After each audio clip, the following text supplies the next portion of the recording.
महाराष्ट्र में राज्यसभा की रिक्त हो रही 7 सीटों को लेकर सियासी सरगर्मियां तेज हो गई है। इस बीच शिवसेना उद्धव बालसाहेब ठाकरे के नेता संजय राउत ने सरकार पर निशाना साधते हुए विपक्ष के नेता का पद न देने को लोकतंत्र के लिए शर्मनाक बताया।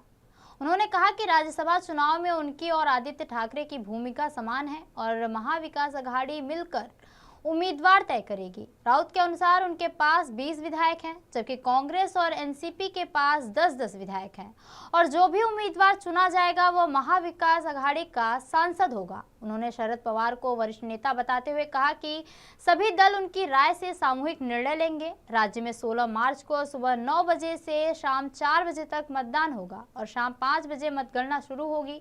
किसी उम्मीदवार की जीत के लिए कम से कम 37 वोट आवश्यक होंगे। जिन नेताओं का कार्यकाल 2 अप्रैल को समाप्त हो रहा है उनमें शरद पवार, रामदास अठावले, फौजिया खान, रजनी पाटिल, प्रियंका चतुर्वेदी, धैर्यशील पाटिल और भागवत कराड भी शामिल हैं।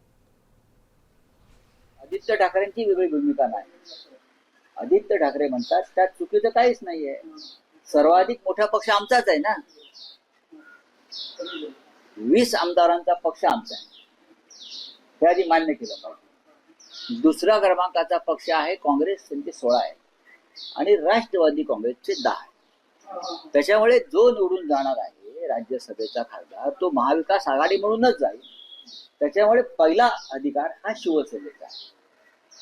आदित्य ठाकरे याच्याविषयी वेगळं बोलले आहेत असं मला वाटत नाही आणि ते चुकीचं असे मला वाटत नाही। प्रश्न असा आहे, माननीय शरद पवार साहेबांची इच्छा आहे असं मी म्हणालो, राईट? त्यात मी काय चुकीचं सांगितलं? ते ज्येष्ठ नेते आहेत, ते महाविकास आघाडीतले नेते आहेत, त्यांनी इच्छा व्यक्त केलेली आहे।